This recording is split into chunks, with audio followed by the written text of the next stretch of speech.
Bienvenue dans ce 3e numéro de Net Pêche Magazine. Direction le sud-ouest et l'Occitanie. Nous avons rendez-vous dans le Gers, à Gimont, avec les amis Jean et Kevin, qui vont nous montrer qu'il est possible de réaliser de très jolies pêches, même en hiver ou en eau froide. Net Pêche Magazine numéro 3, c'est maintenant.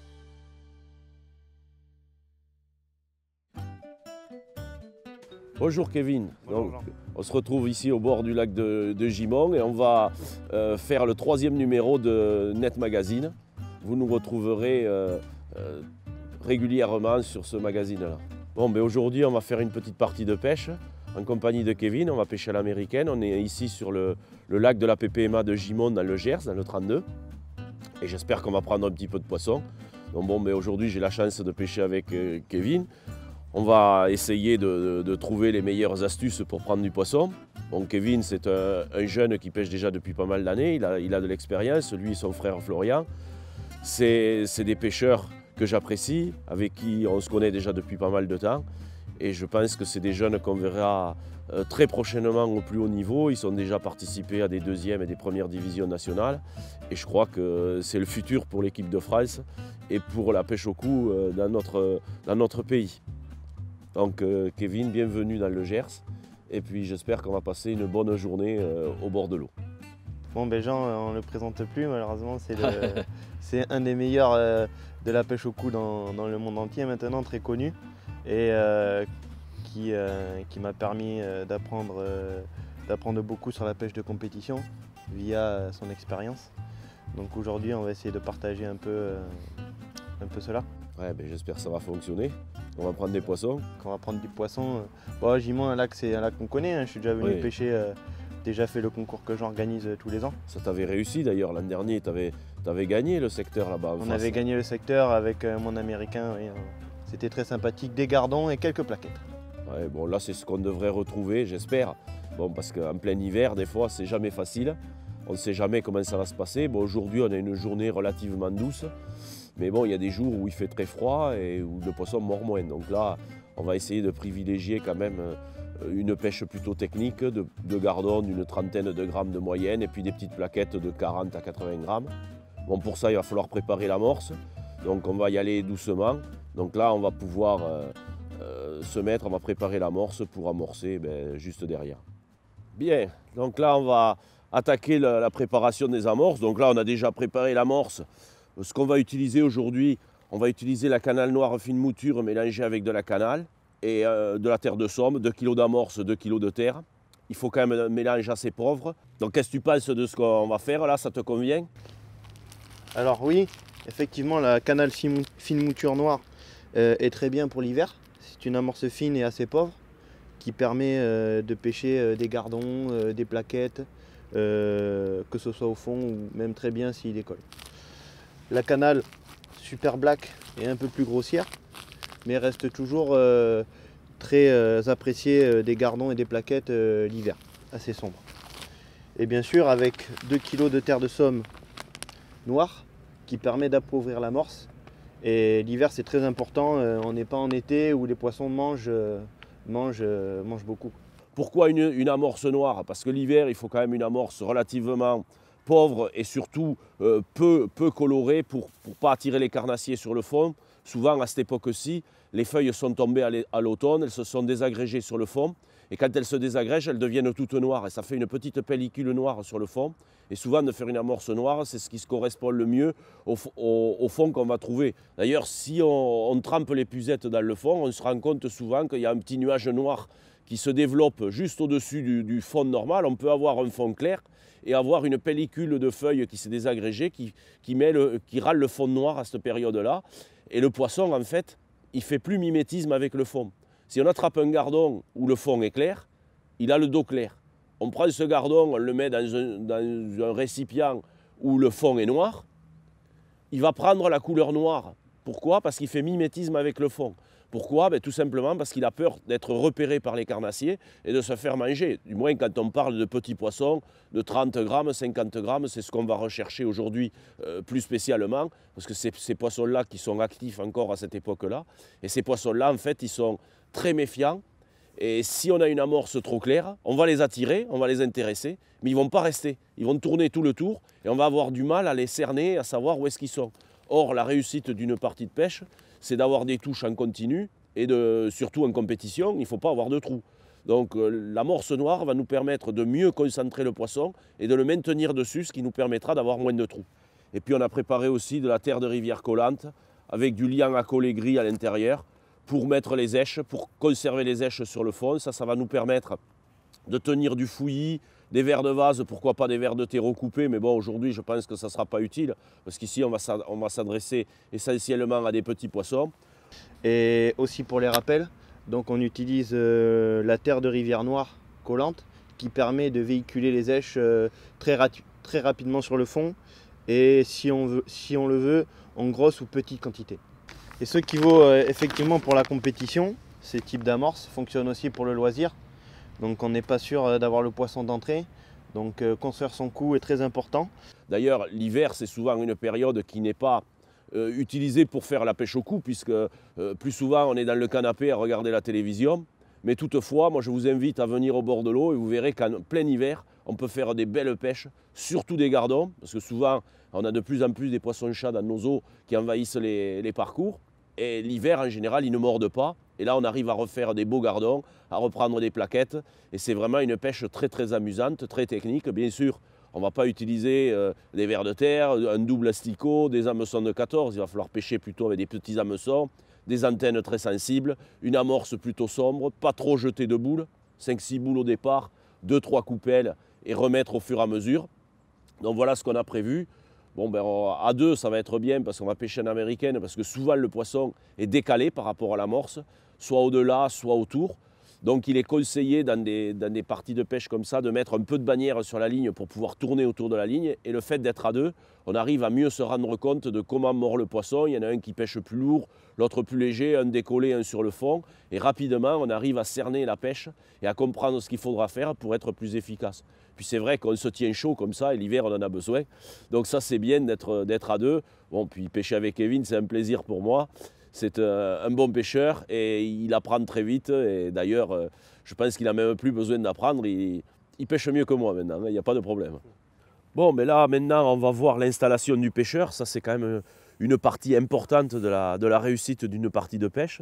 D'être bien installé au bord de l'eau, d'avoir tout à portée de main, ne pas bouger, notamment en compétition où on veut ne pas perdre de temps, parce qu'une minute de perdu, c'est déjà de trop. Ça peut permettre de prendre un poisson de plus, et un poisson de plus, des fois on gagne la compétition ou on est derrière.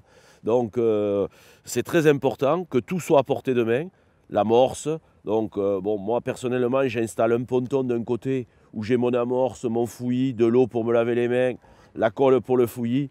J'ai une petite extension où j'ai des bas de ligne, les gants, un torchon, une fronde, les ciseaux pour couper les vers de terre, enfin tout ce qu'on peut avoir besoin. Je retrouve tout là-dedans. Donc j'ai tout mon matériel que je vais utiliser, je l'ai apporté. Après, la barre bien positionnée, la bourriche au milieu de la barre de façon à ne pas buter sur quelque chose quand on va mettre son poisson dans la bourriche. J'ai toujours aussi une petite bassine avec de l'eau pour me nettoyer les doigts avant d'attraper les vers de vase. Je tiens les vers de vase dans l'eau sur ma desserte et j'aime pas remettre mes doigts sales dans la boîte à vers de vase parce que sinon ça aurait tendance à les tuer. Alors, autre petite astuce pour l'hiver, quand il fait froid comme là, j'ai toujours un petit thermo avec de l'eau chaude et je rajoute mon eau chaude dans mes vers de vase, ce qui me permet comme ça d'avoir des vers de vase qui sont beaucoup plus actifs et qui remuent davantage. Donc ça c'est une super astuce en cours de pêche. Quand je vois que les vers de vase, l'eau commence à refroidir, qu'il fait froid, hop, je rajoute un peu d'eau chaude et ça relance les vers de vase qui vont remuer. Et quand je les mets à l'hameçon, ils ont tendance à remuer davantage et donc être plus attractifs. Donc des fois, c'est des petits détails comme ça qui permettent la réussite de la partie de pêche. Donc ensuite, on continue sur la tablette. Donc j'ai les boîtes d'asticots, une petite boîte avec de la mousse pour poser les vers de vase. Mais bon, à cette époque-ci, il vaut mieux les conserver quand même dans l'eau parce que si on les met à l'air, comme l'air est quand même relativement froid, ils vont s'allonger et ne plus bouger. Donc ça ne sera pas la solution. C'est bien l'été, mais en hiver, je l'utilise beaucoup moins. À part si la température remonte dans l'après-midi, bon, peut-être que je pourrais le faire, mais bon, je le prévois systématiquement, mais je ne l'utilise pas toujours. Ensuite, j'ai ma petite boîte avec tout le nécessaire, le dégorgeoir, un feutre pour marquer la profondeur sur la ligne, comme on verra plus tard, pour changer la couleur de l'antenne, une petite boîte avec des plombs style qui permettent d'équilibrer parfaitement la ligne, d'enlever un plomb, d'en remettre un autre, plus ou moins gros suivant la portance de l'eau, parce que d'une eau à une autre, il y a des eaux qui portent et d'autres eaux qui portent moins, et le flotteur qu'on a équilibré à la maison n'est pas forcément parfaitement équilibré à l'action de pêche qu'on va pratiquer. Et donc il faut pouvoir ajuster au bord de l'eau, une pince pour enlever les plombs, un ciseau pour couper un petit bout de fil, et la fameuse sonde pour prendre le fond. Donc voilà, ça je le tiens à portée de main. Ensuite, la boîte à bas de ligne, toujours à portée de main, de façon à pouvoir changer ces bas de ligne au fur et à mesure. Donc là, j'emploie des bas de ligne d'une douzaine de centimètres. Donc j'ai tous mes bas de ligne préparés à l'avance, de façon à pouvoir changer, mettre un hameçon plus petit, plus gros, suivant la taille des poissons que je vais rencontrer. Et suivant les èches que je vais utiliser. Bon, ici, ça sera essentiellement des vers de vache. Je vais utiliser des hameçons de 22, de 20. Déjà, au-delà de 20, ça commence à être un peu gros. Mais j'ai prévu du 19, du 18, voire du 16 et du 14. Mais bon, je ne pense pas que j'utiliserai ça aujourd'hui. Alors après, autre astuce, sur mon marchepied, on voit que je l'ai couvert avec une serviette. Alors, ce n'est pas parce que j'ai froid aux pieds ou parce que je veux m'essuyer les pieds sur le marchepied ou pour ne pas salir le marchepied. C'est tout simplement... Quand on pêche les petits poissons, souvent la blette ou des petits gardonneaux, ben des fois avec un peu de pêche de vitesse, en le levant, il se décroche. Et qu'est-ce qu'il fait? Il tombe sur le marchepied, il passe à travers les trous, il repart à l'eau.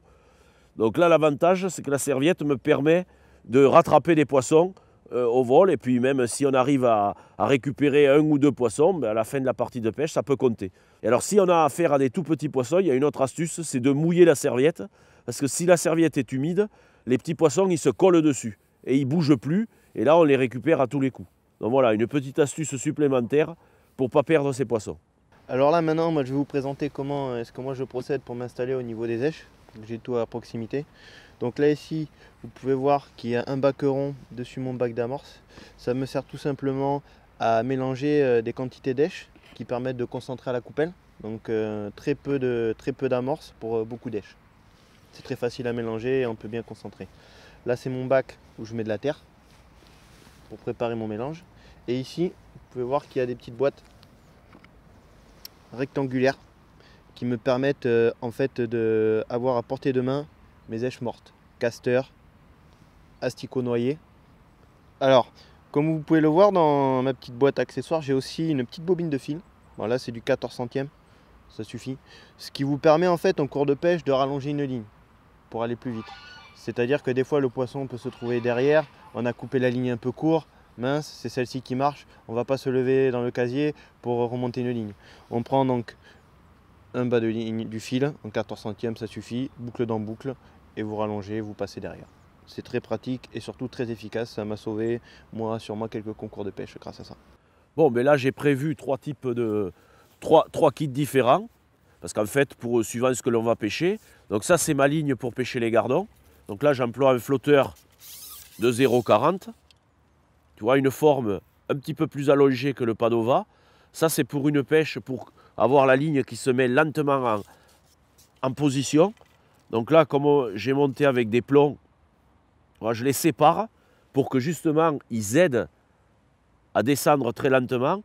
Tu vois, au-dessus, j'ai mis des petits bouts de style. C'est ce qui me permet de régler la ligne. Si l'eau n'est pas trop porteuse, j'enlèverai un bout de style. Au contraire, j'en rajouterai un si je ne suis pas assez équilibré. Mais normalement, mes lignes, je les équilibre vraiment à ras à la maison. Et ensuite, j'ai deux styles là et un seul ici. Pourquoi des styles au lieu des plombs ronds? Parce que les styles, c'est les styles carrés. Ils ont tendance à se mettre en position un petit peu plus lentement. Et c'est ce qui me permettra de rechercher les poissons. Parce que les gardons ici sont légèrement décollés. Et ça me permettra de les rechercher au moment du positionnement de la ligne. Et ça devrait me permettre d'avoir davantage de touches. Un bas de ligne de 12 cm, c'est ce que je trouve qui fonctionne bien ici. Un bas de ligne est quand même assez court. Parce que s'il est trop long, surtout quand on pêche à ras du fond ou légèrement décollé, avec des petits plombs de touche, on risque à ne pas voir la touche, à se faire manger le verre de vase sans voir la touche. Donc là, je vais pêcher avec un hameçon 32-60 en 22 sur du 6. J'ai du corps de ligne en 9. Tu vois aussi sur la quille du flotteur, je mets toujours une gaine beaucoup plus longue à la base de la quille, de façon à ce que le flotteur ait tendance à moins tourner. Parce que des fois, on a le problème, le flotteur qui tourne, et c'est embêtant puisqu'on ne peut plus pêcher. Et j'adapte toujours l'élastique à ma ligne, et surtout à l'hameçon. Là, on va pêcher au verre de vase. Donc là, j'ai de l'élastique de 0,6, donc relativement fin, parce qu'on va s'adresser à des poissons de 30-40 grammes. Bon, si les poissons sont plus gros, je serai obligé de les épuiser, je ne pourrai pas les lever. Mais ça permettra de ne pas décrocher. Et quand on a un petit hameçon de 22, 32, 60, qui est un équivalent 24, en fait, si on veut les lever, on risque de les décrocher. Et avec du 6 centièmes, c'est quand même pas conseillé de lever tous les poissons. Donc voilà la raison, j'adapte mon hameçon par rapport aux èches que je vais utiliser, aux poissons que je vais trouver, et j'adapte aussi mon élastique en fonction. Alors ça, c'est pour la première ligne. Deuxième ligne, là j'ai le flotteur plus lourd. Donc j'étais à 0,40, là je suis à 0,80. Toujours des antennes relativement fines. Là c'est le flotteur type Padova, c'est le Sensitive Lake. Je sais que tu aimes bien ce flotteur-là, toi tu l'emploies souvent. Je l'emploie. Voilà. Je vais pêcher avec ça d'ailleurs aujourd'hui. Ouais, ben, tu vois, on a vu la même chose. Donc là, les plombs, les petits styles. Et là par contre, j'ai un double plomb de touche. Parce que j'espère qu'avec cette ligne, ça va bien mordre. Je serai plus vite en position, je ne me ferai pas prendre à la descente. Ça me permettra de sélectionner des poissons un petit peu plus gros et d'aller beaucoup plus vite. Si la pêche venait à être facile. Si la pêche est difficile, j'utiliserai l'autre. Si la pêche est plus facile, j'utiliserai celui-là. Là, j'ai mis un hameçon plus gros. Donc j'ai un hameçon de 20 sur du 7, toujours un 32-60. Alors, on peut voir toujours un bas de ligne de 12. J'ai monté les plombs un peu plus haut et je les descendrai si je vois que je suis pris à la descente. Si le flotteur ressort de l'eau, ça voudra dire que mon plomb de touche est trop haut et je le baisserai. Et j'emploie de l'élastique, toujours le nouveau, le super latex coloré, là du 0,7, qui correspond à l'hameçon, au fil que j'emploie. Et là, je pourrais me permettre de lever les gardons sans les épuiser. Parce que j'ai un hameçon plus gros et un élastique un poil plus dur. Donc là, on vient de voir les deux lignes principales qui vont pêcher tout le temps pour pêcher les gardons, pour pêcher les petites plaquettes. Donc, pour pêcher les gardons, en règle générale, dans un étang comme ici où il y a entre 2 mètres, 2 mètres 20 d'eau, des flotteurs entre 0,20 et 1 gramme, c'est ce qui correspond, mais le plus classique, c'est 0,4, 0,8, quoi. Ça, c'est les poids qui vont bien. Donc, sur la 0,4, il vaut mieux avoir un plomb de touche relativement faible. Là, j'ai l'équivalent d'un 12 style carré. Et puis sur la 0,80, j'ai un double plomb de touche de 11 en plomb rond. Qui va être, je pourrais les séparer si je vois que la pêche est très délicate. Mais là, je les ai regroupés à la base. Parce que je pense que quand le poisson va arriver, ça me permettra de déceler la touche plus rapidement. Et de pouvoir être plus rapide pour prendre le poisson. Maintenant, on va passer à la ligne à brème. Alors, toujours le même type de flotteur. Le lake, mais beaucoup plus lourd, 1,25 g. Toujours des antennes relativement fines, parce que le poisson est très malin ici. Ça, c'est du fibre, il me semble. Ça, c'est de la fibre, oui. La masse de plomb, 2 plombs intermédiaires. Donc là, j'ai un plomb de 9, un plomb de touche, j'ai un plomb beaucoup plus gros. Et ce que je vais faire, je vais le bouger, on voit qu'il coulisse parfaitement. Et quand je vais sonder avec ma sonde sur le plomb de touche. Et je traînerai de tout le bas de ligne, de façon à être sûr de poser par terre pour essayer de trier des plaquettes un petit peu plus grosses que les gardons. Ça, c'est ma ligne, si vraiment il rentre des plaquettes et s'il y a un petit peu plus de poissons. Et là, j'ai mis un élastique un petit peu plus fort. Je suis passé avec du 0,8 latex et qui permettra, 1, de lever les gardons et 2, de maîtriser les plaquettes sans problème. Mais toutefois, il ne faut pas aller au-delà parce que si je mets un élastique trop gros, je risque à les décrocher aussi parce que les plaquettes, souvent, elles ont la bouche très fragile et on peut les déchirer. Donc il faut faire attention à ça.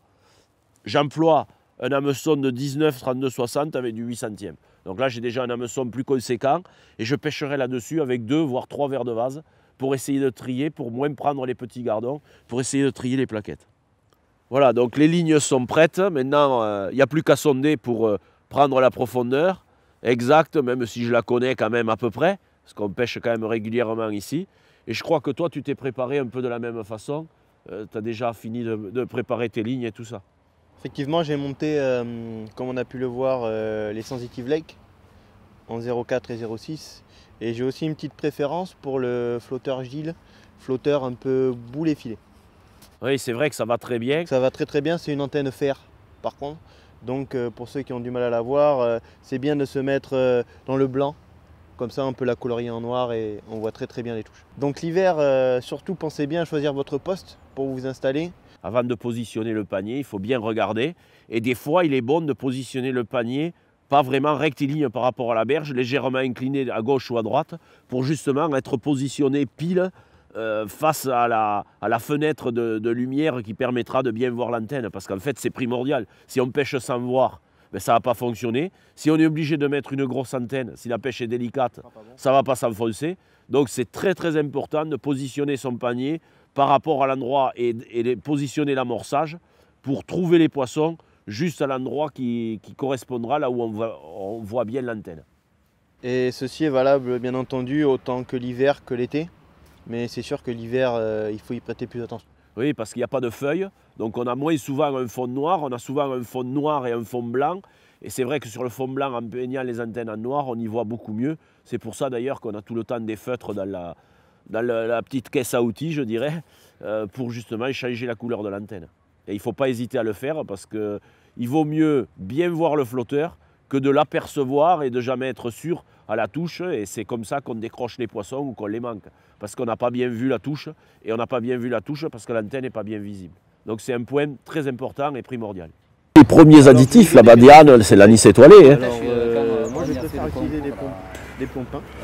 De toute façon, il n'y a rien qui est mauvais, réellement. J'avais les poissons en chat, ils en avaient plein de Ah ouais, il a bouffé. Ouais. D'être un peu moins visible dans l'eau. Donc le plompin va moins vite s'oxyder qu'un plomb peint. Jusqu'au fond au terrain de foot, ils en refassent un deuxième. Là. Dans vos casiers, Là, ça serait bien. Au lieu de les retrouver oxydés, avec ces plompins, vous les retrouverez nickel. Donc là, on va passer à la partie du sondage. Donc on peut utiliser des sondes, il existe des sondes de différentes formes. Bon, moi, j'utilise principalement ces deux types de sondes, soit la sonde grenouillère, soit la sonde pyramidale. La pyramidale, en fait, c'est quand on veut juste sonder à l'hameçon. Donc on la positionne de cette manière-là, on passe le fil et l'hameçon vient se bloquer dans la petite mousse qu'il y a dessous. Et là, on sonde vraiment à l'aplomb et juste pour sonder à ras du fond. Alors la sonde grenouillère, on a deux possibilités. Soit on l'utilise sur l'hameçon, on prend le fond, soit on peut l'utiliser aussi directement sur les plombs si on veut amener à traîner de tout le bas de ligne. Donc on a la pyramidale, on ne peut pas la mettre sur les plombs, on ne l'utilise que sur l'hameçon. L'avantage de la grenouillère, c'est qu'on la met sur les deux. Alors je prends des grenouillères qui ne serrent pas trop fort pour ne pas abîmer le fil non plus. Alors on pourrait carrément limer les bordures pour que ça ne soit pas trop agressif. Mais bon, en général, elles sont quand même relativement bien faites et ça n'abîme pas le fil. Donc, par rapport à ça, quand je sonde, je prends le fond juste à ras. Pour marquer mon fond, une fois que j'ai sondé, j'ai une petite astuce. Au lieu de marquer le fond directement sur la canne, je marque le fond directement sur ma ligne. Parce que comme ça, je vois exactement de combien je traîne ou de combien je suis relevé par rapport au fond. Alors ce que je fais, avec un feutre classique, je marque le fil à la base de la quille et au-dessus de l'antenne. Je fais une petite marque de 1 cm, 1,5 cm de chaque côté. Ce qui permet, là j'ai sondé juste à ras. Si je veux traîner, bien sûr je remets du fond et on voit bien de combien je traîne. Donc là, je suis hyper précis. Quand je dis que je vais traîner de 1 cm, je remonte de 1 cm. On voit bien par rapport à la marque noire le fil. Alors, il faut savoir que ça n'endommage pas du tout la qualité du fil et que ça s'enlève au bout d'un moment. Donc, à la fin de la partie de pêche, si on a utilisé la ligne, ça a disparu. Donc, ce n'est pas gênant si on doit réutiliser la ligne. Donc là, quand on veut traîner, on voit de combien on traîne. Et au contraire, avec la marque qui, elle, est au-dessus, quand on veut pêcher décollé, on voit entre la marque ici et l'antenne, on sait qu'on est décollé de 4 à 5 cm. On veut décoller davantage et on repère beaucoup plus facilement de combien on est décollé et de combien on est posé. Et on peut toujours repositionner la ligne parfaitement à la position initiale. Donc ça, c'est une petite astuce, c'est tout simple et ça permet de savoir exactement où on en est. Donc ce que je vous conseille, c'est aussi de sonder toutes vos lignes. Parce que si on prend, on sonde avec une ligne, on marque, on pose sur le repose-canne et on marque les lignes à côté. Suivant la tension que l'on va mettre avec les tailles d'élastique différents et les diamètres de fil différents, on a une élasticité qui se crée dans le fil et on peut ne pas avoir la même profondeur. Donc ça, c'est un piège que beaucoup de pêcheurs n'évitent pas et se trompent parce qu'une ligne plus fine, elle va avoir tendance à être plus élastique parce que le nylon est plus fin. Et donc, comme il y a la tension de l'élastique, on croit qu'on est au fond et en fait, on est décollé.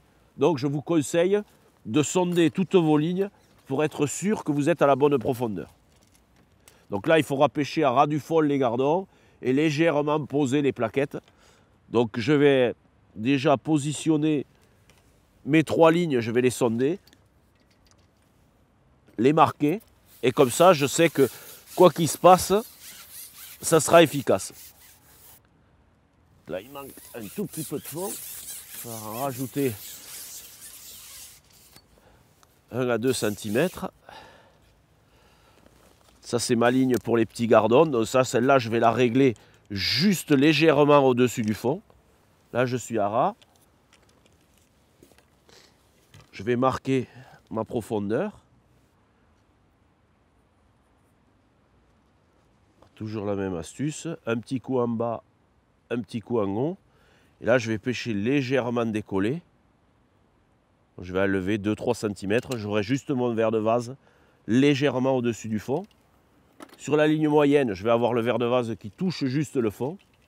Et sur ma ligne plus lourde, je vais avoir le verre de vase qui va carrément reposer sur le fond. Donc là, je vais sonder. Mais au lieu de sonder à l'hameçon, comme on a pu voir tout à l'heure, je vais sonder avec la sonde grenouillère sur le premier plomb.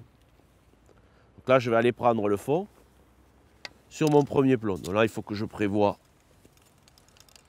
de mettre plus de fond parce que dans les autres, le bas de ligne était compris dans la longueur de ligne.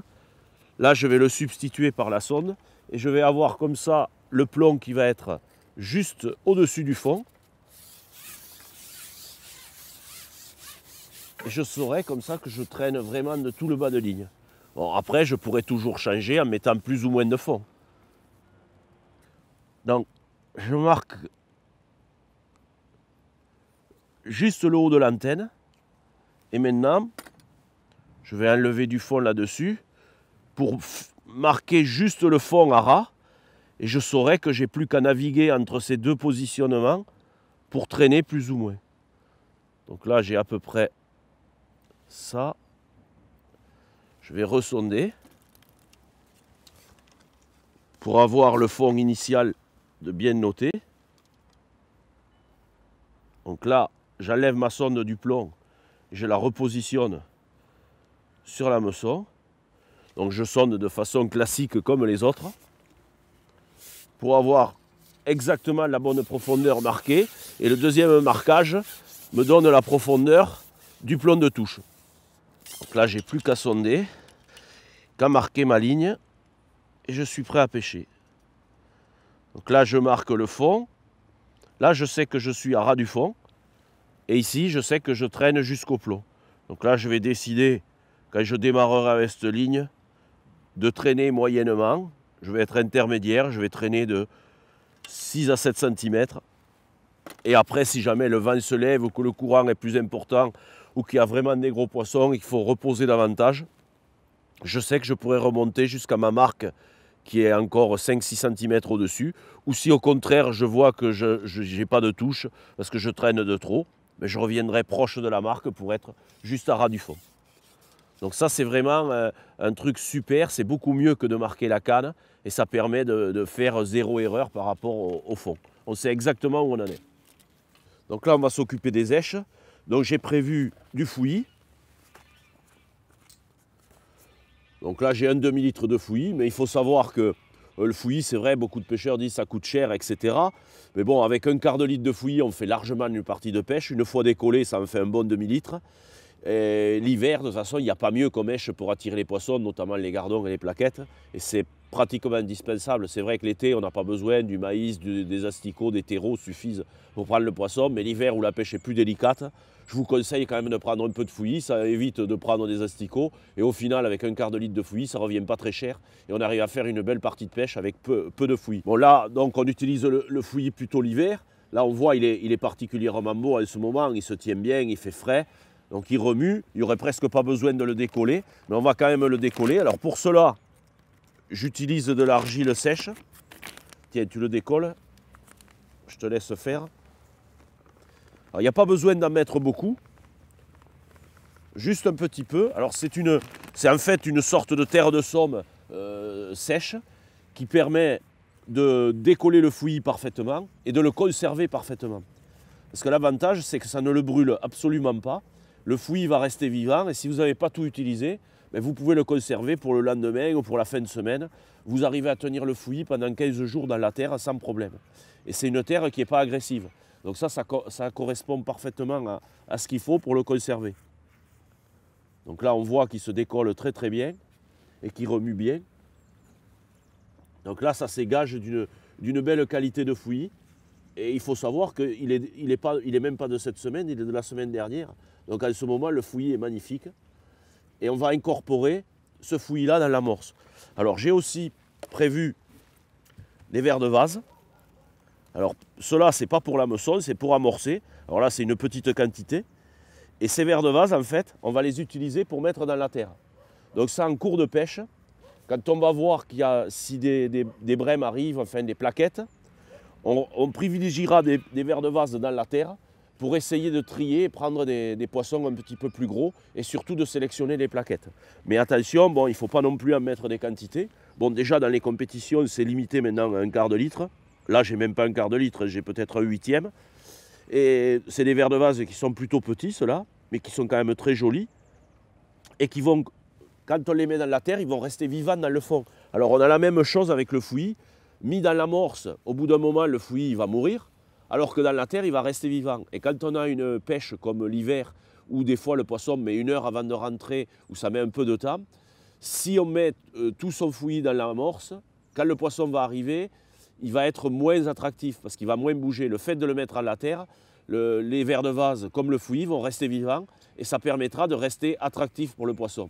Et la terre, elle libérera plus lentement les èches, ce qui permettra, 1, de maintenir le poisson, et 2, de tenir des èches vivantes sur le fond qui resteront très attractives. Donc voilà pourquoi on va aussi utiliser de la terre qu'on positionnera à la coupelle de façon à être très précis. Donc on va faire un amorçage mixte, amorce à la main avec très peu de fouillis au départ, amorce à la coupelle avec plus chargé en fouillis, et terre à la coupelle avec vers de vase dedans et du fouillis suivant la pêche, suivant les poissons qu'on prendra. On va s'adapter en utilisant soit du fouillis, soit des vers de vase. Mais ça, c'est en cours de pêche qu'on le fera. Et les vers de vase, il n'y a pas besoin de les décoller comme le fouillis, puisqu'eux, ils sont déjà bien décollés les uns des autres. Puis la terre va la décoller. Voilà. Donc on va partir, on va utiliser une petite quantité de fouillis, voilà, avec une poignée, ce qui fait l'équivalent de 10 centilitres de fouillis à peu près. Ça va être suffisant pour faire 5-6 boules. Ouais, là, ça tient bien, ça va. C'est impeccable. L'amorce n'est pas trop humide, justement pour permettre de faire une boule, d'effet-la entre tes doigts. Voilà, on voit qu'elle va travailler très rapidement. Et bien entendu, dans le fond, ça va attirer le poisson plus rapidement. Par contre, pour le tenir, il vaudra mieux utiliser la terre et la recoller pour justement... On y mettra un petit peu de vers de vase, donc il n'y en a pas besoin beaucoup. 2-3 coupelles, tu les mélanges juste sur le dessus. Et tu rajoutes un peu de colle à fouillis.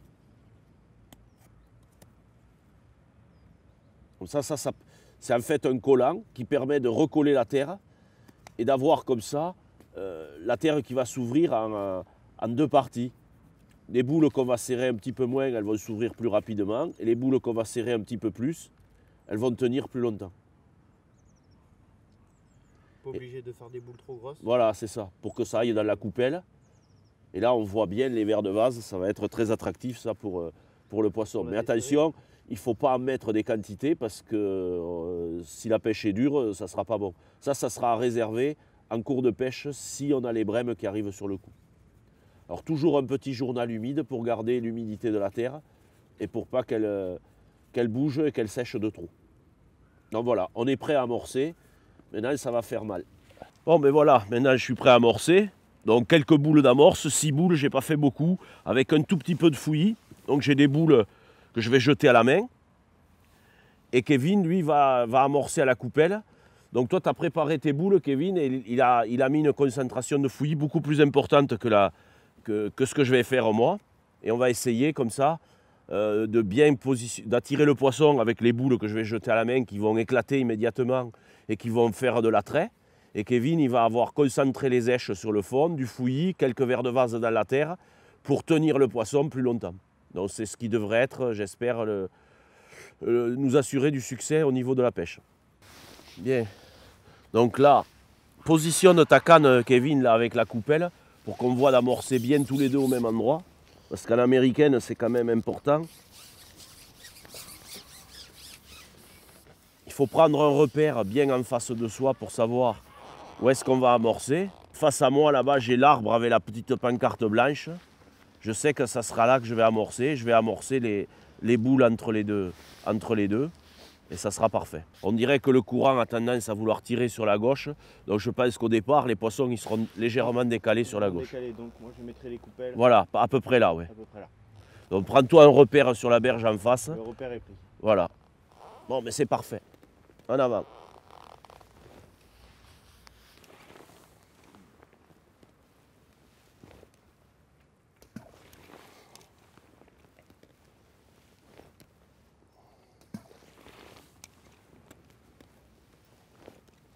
Voilà, 6 boules, c'est fait, ça sert d'avoir joué à la pétanque.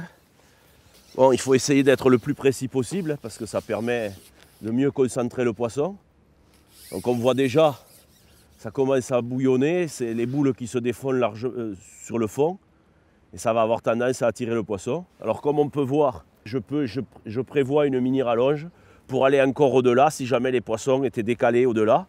Et souvent, en américaine, on trouve les poissons soit à gauche, soit à droite de l'amorce, suivant le courant, suivant le positionnement des poissons.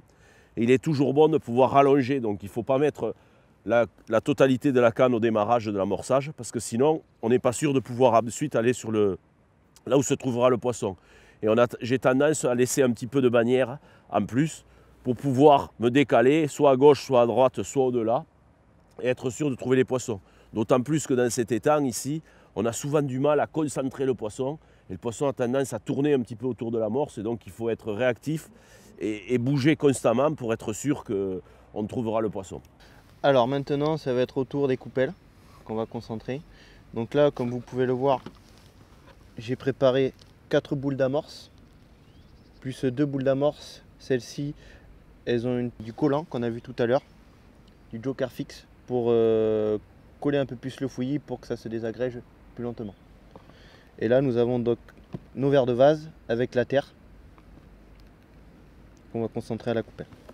Alors, avant d'amorcer, je vais vous parler de la coupelle. Celle-ci, c'est une coupelle double fond, donc qui permet d'intégrer des èches pures ou des èches dans de l'amorce. Ce qui est bien, c'est qu'on peut, vous voyez, intégrer une petite boule d'amorce sur le fond, de terre, pardon, et une petite boule d'amorce par-dessus. Bien sûr, on utilise cette coupelle quand on veut éviter de revenir 2 fois sur la coupelle, ça va plus vite.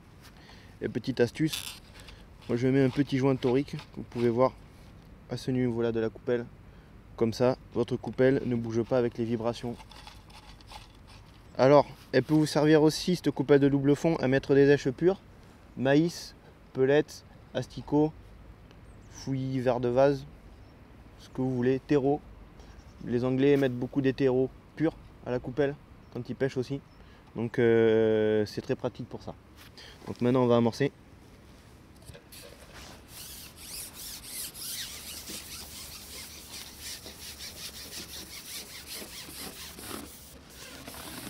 Donc je vais amorcer un peu, tout petit peu à droite sur mon repère, bien sûr. Oui, et puis surtout amorce vers moi. Hein. Ne commence pas à amorcer tout pour toi. Hein. Attends, je vais pas me faire avoir. Hein. Je la connais la combine. T'amorces face à toi et puis moi je les aurai jamais après. Non, non, mais tu vas pas m'avoir comme ça. Hein.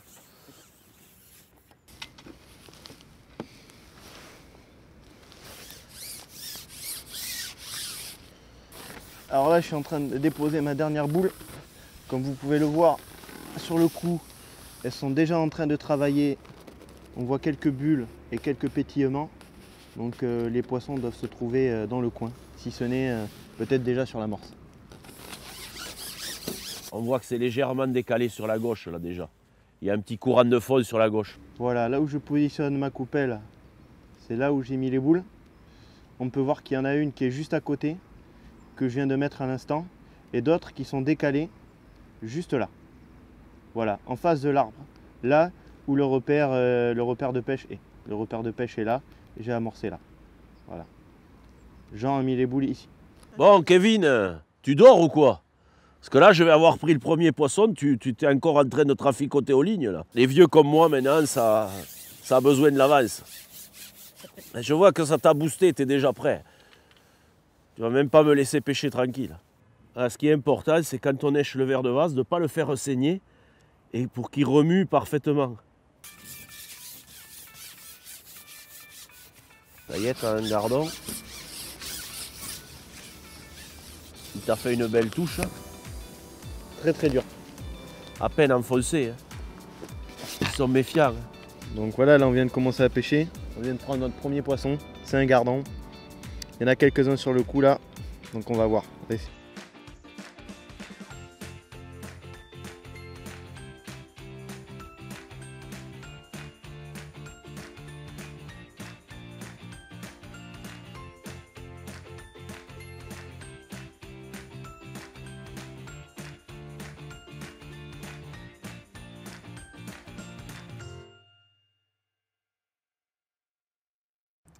Mais là maintenant, après un bon démarrage, là maintenant on a un peu moins vite les touches. Par contre, c'est des poissons plus jolis. Essentiellement des plaquettes. Moi, je pêche plus lourd, 0,80. Un double plomb de touche. Je traîne de 4 cm, 5 cm. Et double verre de vase. Je ne tire pas trop sur la ligne, je ne la bouge pas, j'attends. La touche est un peu plus lente, mais j'ai des poissons plus jolis. On a des plaquettes qui font 15 à 20 grammes de plus de moyenne que les gardons. Donc c'est plus intéressant de prendre les plaquettes. Donc là maintenant, ça se dirige vers davantage de plaquettes. Voilà, là on se rend compte que après 1 heure de pêche, on a déjà pas mal de poissons. En fait, on a jeté 6 boules d'amorce, donc c'est même pas l'équivalent d'1 kilo, avec un peu de terre et avec même pas un quart de fouillis. On se rend compte qu'on peut faire une très belle pêche l'hiver. Parce que bon, je m'attendais à attendre déjà une demi-heure pour la première touche. On a eu des touches d'entrée. Les poissons sont arrivés de suite. Bon, c'est vrai qu'il ne fait pas trop froid. Mais toutefois, on voit qu'avec peu de marchandises, peu d'amorces, peu de fouillis, on arrive à faire des belles pêches. Bon, par contre, il faut quand même des lignes hyper sensibles parce que les touches, elles sont minuscules. Et il faut alimenter régulièrement. Donc, si les touches s'espacent et qu'on voit qu'on prend de moins en moins, il faut remettre de l'amorce. Si par contre, on prend des poissons de plus en plus jolis, il vaut mieux remettre de la terre avec des verres de vase pour essayer de tenir les gros poissons. Et si au contraire, on sent que les poissons commencent à se désintéresser, il faudra remettre de l'amorce pas trop serrée, de façon à faire un petit peu d'attraction avec de l'amorce qui va travailler sur le fond pour faire rentrer des petits poissons. Mais là, pour l'instant, l'astuce, c'est de pêcher un peu plus lourd, poser au fond, de doubler les verres de vase et d'attendre. Bon, attendre, c'est tout à fait relatif puisque j'attends quand même pas longtemps et j'ai des touches assez rapidement. Regarde. Belle touche de relevé. Ah, tu l'as vu, elle est partie sur la gauche. C'était magnifique.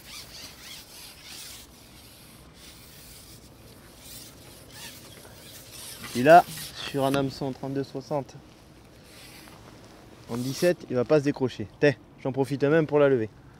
Oula! Et toi, t'es parti. J'ai mon retard à rattraper. Ah bah oui, mais là, tu vas me laminer. Si tu sors des poissons comme ça en direct. Bon, ben, j'ai suivi les conseils de Jean. Double plomb de touche, double verre de vase. Moi, je pêche un poil plus lourd en 1 gramme, vous voyez, et puis ça prend des plaquettes. Alors, j'ai mis les 2 plombs de touche parce que ça m'apporte une relevée plus accentuée au niveau de la touche. Donc, l'antenne remonte plus vite et bien sûr, on la voit plus dépasser.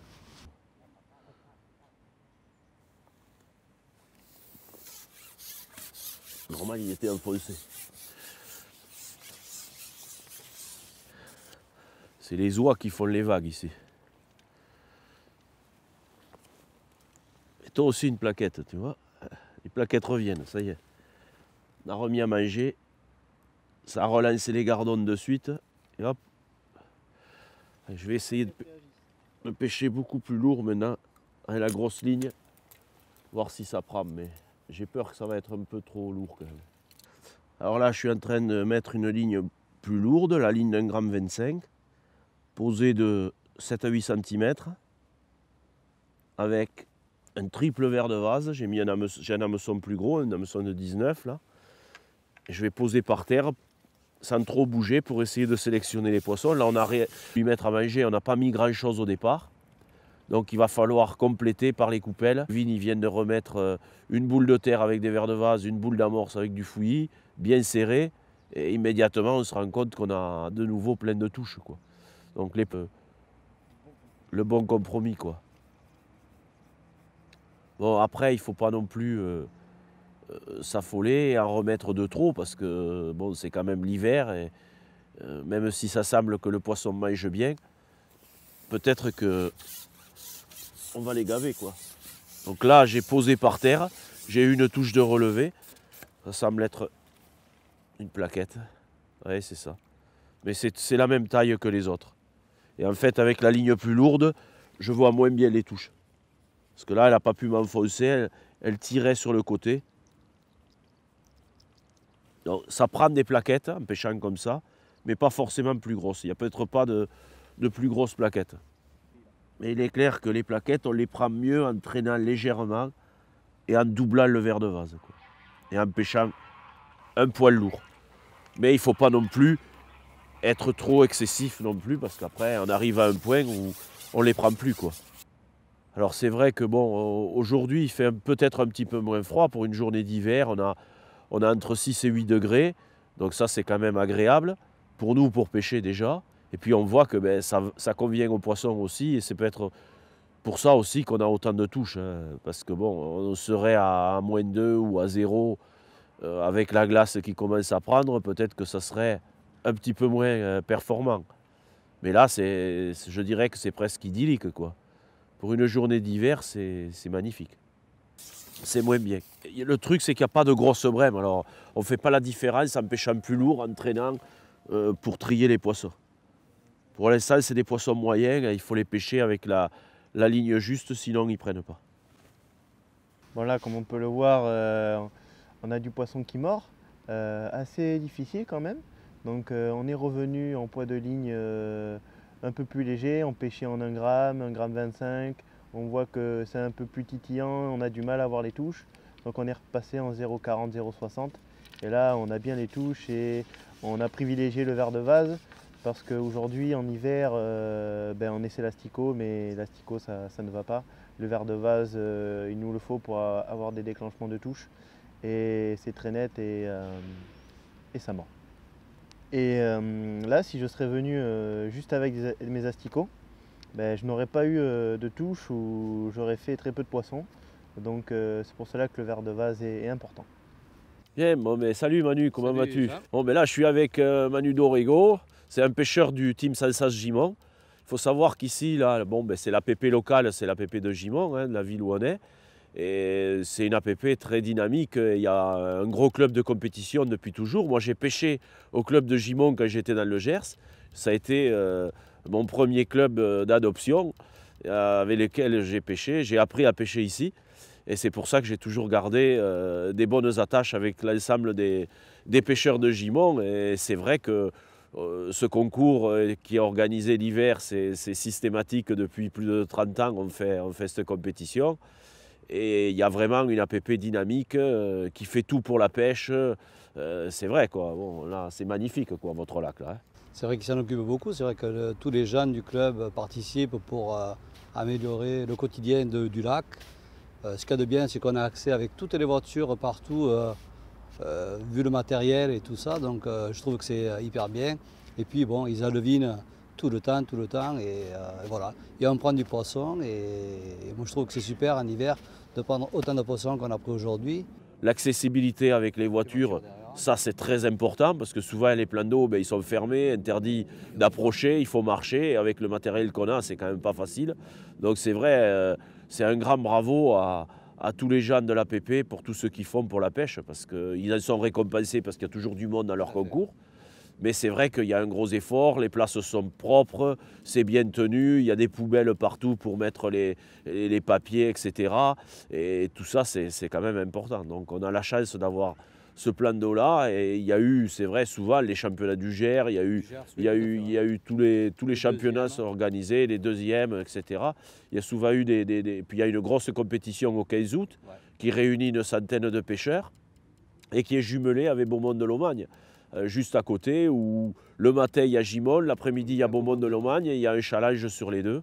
Et puis là maintenant, l'hiver, il y a l'américaine, donc entre Noël et 1er de l'an tous les ans, on fait une américaine et elle est jumelée avec celle de l'île Jourdain, la ville à côté, où il y a un challenge aussi sur les deux. Donc c'est vraiment bien, quoi.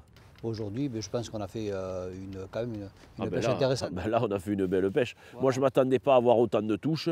J'avais peur qu'il allait falloir attendre une heure pour avoir une touche. Or, on a amorcé, on a eu des touches de suite, oui, rapidement. Et puis, c'est vrai qu'on a pris du poisson, quoi. Que ce soit gardon ou plaquette, suivant la technique de pêche qu'on employait, on avait des poissons différents. Hein. C'était vraiment intéressant. Et puis, il faut se dire que quand même, on pêche quand même avec des flotteurs assez lourds, 1 gramme. Oui, et on arrive quand même à prendre des poissons, donc c'est quand même fabuleux. En hiver, c'est quand même très bien. Non, mais c'est bien. Et c'est vrai que tout ce travail accompli, ça aide pour la pêche au cou, et ça aide pour la pêche de compétition, ça aide pour la pêche en général. On a la chance que c'est vrai ici, ça a toujours été un endroit où il y a eu beaucoup de pêcheurs au cou, puisque le CD du 32, ça marche bien. Il y avait l'année passée, il y avait une 3e division du Gers où ils étaient encore 42, quoi. Donc 42, alors qu'on sait qu'il y a des départements où ils ont du mal à avoir une 1re division. Donc il y a encore la compétition est suivie, les gens aiment la pêche de concours dans le Gers. Et il y a beaucoup de villages qui organisent des concours. On a la chance d'avoir des petits lacs un peu partout. Tous les week-ends. Et on a des concours tout l'été, tous les week-ends, il y a des concours partout. On n'a pas besoin de sortir du département, il y a des concours, le calendrier est complet. Et il arrive même des fois qu'il y ait 2 ou 3 concours à la même période, parce qu'il y a toutes les fêtes de village, c'est la tradition, il y a un concours de pêche organisé. Et je pense que c'est très important qu'on ait dans le monde associatif des gens qui donnent de leur personne. Bon, c'est des bénévoles, hein, et il faut les remercier parce que être bénévole, c'est de plus en plus rare. On ne les voit pas trop, c'est-à-dire qu'on n'en parle pas. On n'en parle pas, mais s'il n'y avait pas les bénévoles, il n'y aurait pas beaucoup de choses. Donc ici, on a la chance qu'il y a pas mal de gens qui se dévouent à la pêche. Et on a cette chance-là et ils font du très bon boulot, quoi. Ouais, donc, il ne faut pas hésiter, hein. Toutes les bonnes volontés sont les bienvenues à rejoindre les associations pour faire bouger. Parce que là où ça bouge, ça fonctionne, il n'y a pas de secret. Donc bravo à vous et félicitations pour toute cette amélioration des parcours de pêche pour avoir une accessibilité parfaite. Tant qu'on pourra, on le fera. J'espère que ça va continuer comme ça et qu'on prendra beaucoup de poissons. Bon, dans tous les cas, félicitations et puis merci pour le prêt du plan d'eau et l'organisation de tous ces concours. Et on reviendra. Tout ça, c'est bien. Je vois que Kevin, il continue à pêcher. Lui, il prend du poisson. Je vais retourner voir s'il n'y a pas quelques belles petites plaquettes qui sont rentrées sur l'amorce. Là, je réutilise la 0,80. Je vais traîner de 1 à 2 cm, vraiment très peu, et toujours avec 2 verres de vase pour essayer de trier les plaquettes. Mais là, je ne sais pas ce qui se passe, mais il y a un gros poisson, je ne sais pas ce que c'est. Le problème, c'est que j'ai une petite ligne et je ne suis pas sûr que je vais le sortir. Il faut pas qu'il prenne le large, sinon je suis mort. J'ai un petit élastique, alors avant de le fatiguer, ça a l'air quand même vraiment costaud, tu vois.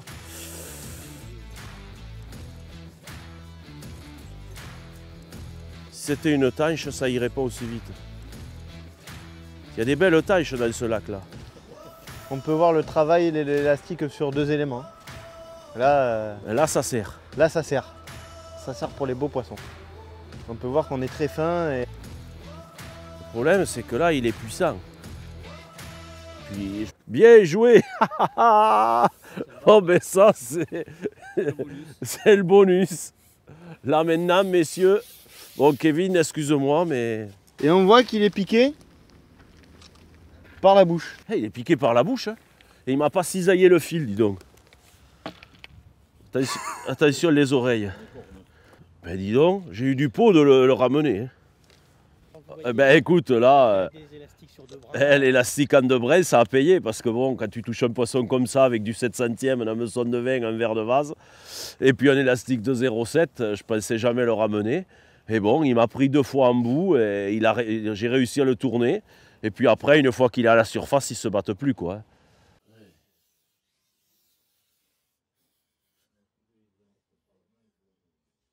Bon, ben on voit que la pêche, ça fonctionne bien. Malgré tout, pour la pêche en hiver, il y a quand même plein de petites astuces qui font que ça va mieux fonctionner ou pas. Bon, comme on a parlé tout à l'heure, rajouter de l'eau chaude dans les verres de vase pour les rendre plus vigoureux, c'est une chose. Mais aussi, souvent, on a quand même des problèmes pour attirer le poisson ou pour le conserver. Donc, ce qui est très important au niveau du réamorçage pendant la pêche, c'est, bon, ben, si on n'a pas trop de touches, ce qui va être très bon, c'est de rajouter de l'amorce quasiment très peu mouillée, voire de rajouter un peu d'amorce sèche dans de l'amorce humide pour remettre à la coupelle, de façon à faire travailler énormément pour arriver à intéresser quelques poissons.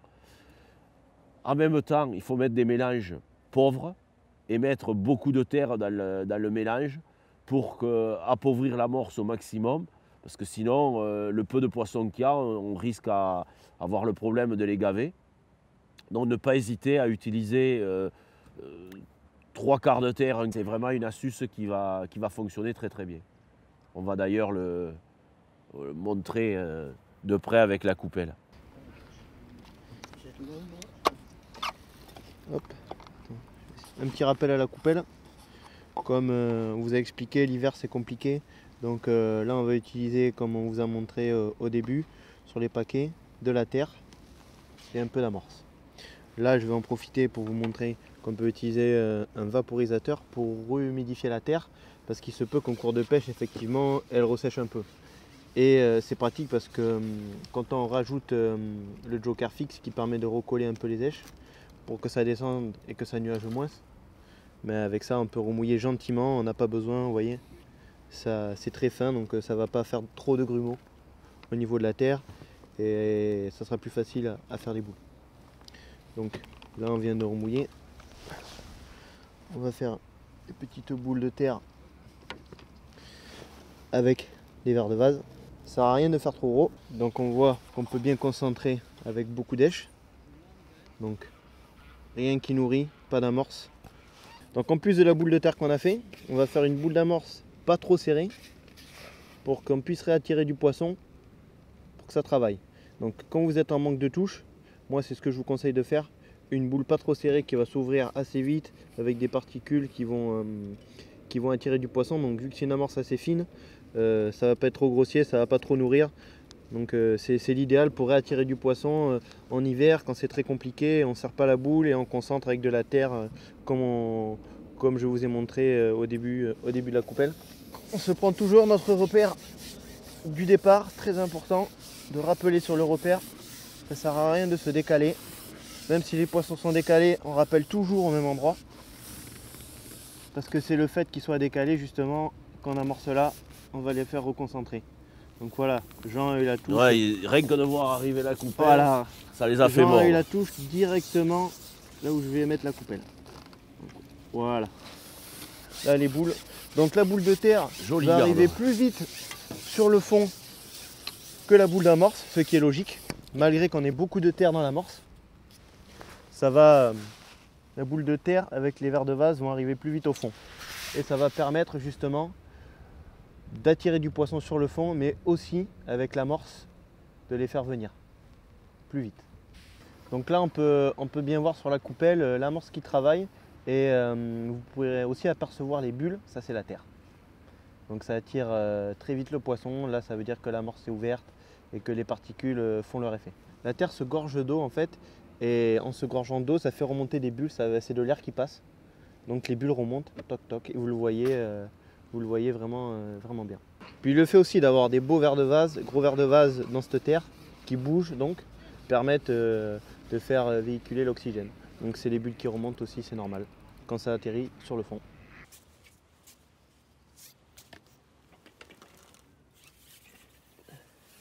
Voilà, on prend des plaquettes un tout petit peu plus grosses maintenant. Là. Il est arrivé quand même quelques beaux poissons. Des jolies plaquettes. Ça, c'est des poissons qui sont nés dans le lac. Parce qu'il n'y a jamais eu d'alevinage de ferme brème là-dedans. C'est des poissons 100% naturels, ceux-là. Alors là, comme vous avez pu le voir, on a une touche qui est partie sur le côté gauche, donc en latéral, et c'est pas forcément une touche à enfoncer. Donc la touche à enfoncer, où à chaque fois il faut attendre le flotteur qui s'enfonce, c'est pas forcément vrai, parce qu'il suffit que le flotteur se déplace lentement sur le côté. Là, dans ce cas-là, le poisson est déjà pris, on a juste à lever la ligne et puis il est au bout, il est même déjà piqué.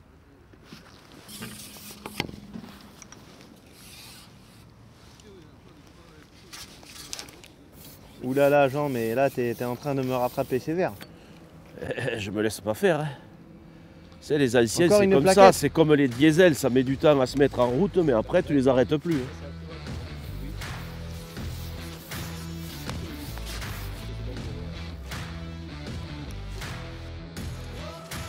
Les prises s'enchaînent et même le soleil est de la partie. Quelle belle fin d'après-midi.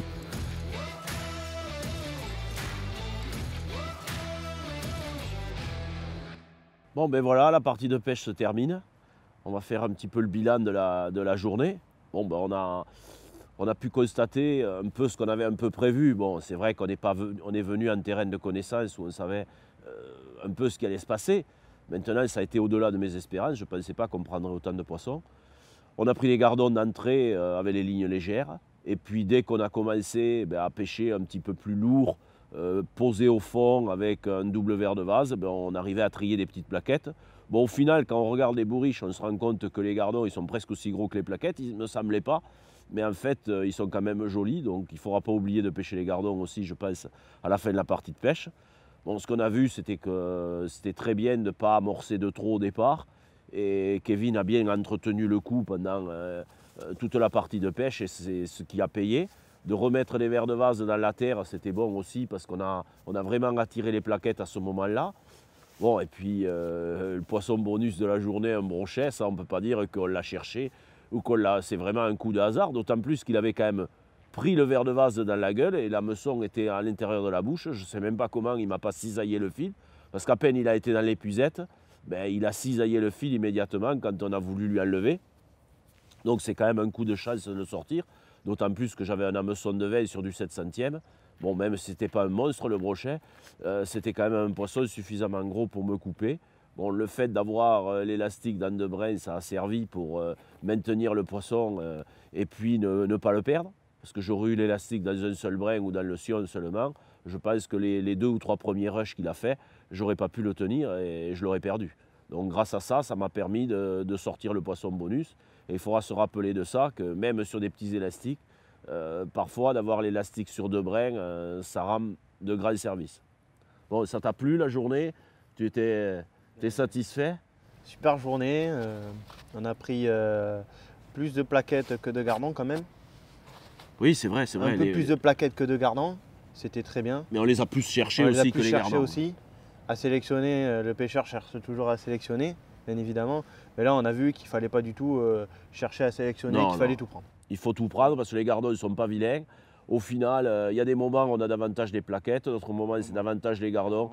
Tout est bon et à la sortie, ça fait une belle pêche parce qu'on avait plus de 10 kg de poisson. Oui. Et ça fait quand même une vraie belle pêche, quoi. Une vraie pêche et surtout pas oublier de remettre des coupelles régulièrement. Ouais. Quand quand on le sent, c'est un petit peu au feeling, c'est pas forcément timé, mais il faut remettre des coupelles régulièrement pour Tout à tenir fait. les poissons. Ouais. Avec, C'est de, ça. avec Voilà. de la terre et un Voilà. peu d'amorce par-dessus. Là, il fallait redonner un petit peu à manger. À un moment donné, on s'est rendu compte qu'il n'y avait plus assez. Les poissons, ils commençaient à repartir. Et dès que tu as bien remis, là, tu as doublé les coupelles. Et ça a donné des très bons résultats, quoi. Donc oui, une belle journée. Ça s'est bien passé. On a vu qu'il fallait des antennes fines, des petits hameçons, des vers de vase bien remuants. Parce que dès qu'on mettait un beau vers de vase, on avait un poisson beaucoup plus joli. On ne loupait pas les touches. Avoir toutes les lignes super bien équilibrées. Bon, et après la visibilité, parce que là, la visibilité est quand même pas bonne. Donc il fallait. Bon, les poissons étaient bien positionnés sur l'amorce, ce qui nous permettait d'arriver à avoir le flotteur. Pas s'affoler sur les touches, attendre, parce que souvent en hiver, on a des touches beaucoup plus lentes. Et il faut savoir être un petit peu patient pour ferrer au bon moment, pour ne pas ramener à vide, quoi. Oui, et surtout les touches de plaquettes, comme on a pu le voir, qui nous font des relevés ou des démarrages sur le côté. Le flotteur s'en va sur le côté. Et il faut savoir aussi lire ce type de touche, c'est très important, parce que ça permet de ferrer tous les poissons. Ouais. Et ça, c'est vrai que c'était la solution. Et on a eu beaucoup de touches comme ça, d'ailleurs, aujourd'hui. Et il faut être prêt. Alors, le double plomb de touche permettait de mieux visualiser ces touches-là. C'était la bonne astuce du jour pour prendre les plaquettes. Et pas trop traîner, parce que sinon, on ne voyait pas les touches. Bon, mais là, avec Jean, on vient de finir la partie de pêche, on s'est régalé. Oui. Et on va Bien. sortir les bourriches pour vous montrer les poissons qu'on a pris. Bon, ben voilà, une belle partie de pêche. À peu près 4 à 5 kilos de plaquettes pour autant de gardons. On se rend compte que bon, les plaquettes sont un poil plus grosses, mais pas beaucoup plus grosses au final. Je pense que pour la compétition, il ne faudra pas oublier de prendre les gardons aussi. On a pris à peu près pareil, autant lui que moi. Bon, il y a eu ce poisson bonus avec le brochet. On va tout remettre à l'eau parce qu'il ne faut pas attendre trop longtemps pour pas qu'il souffre. Une belle journée de pêche avec peu d'amorce, un petit peu de fouillis, un petit peu de vers de vase, des lignes bien sensibles. Et voilà le résultat. On a passé une super journée. Ouais, très belle journée. Belle pêche d'hiver. Bon, ben, j'espère que vous avez pris du plaisir en notre compagnie. Et on vous dit à très bientôt. Allez, au revoir.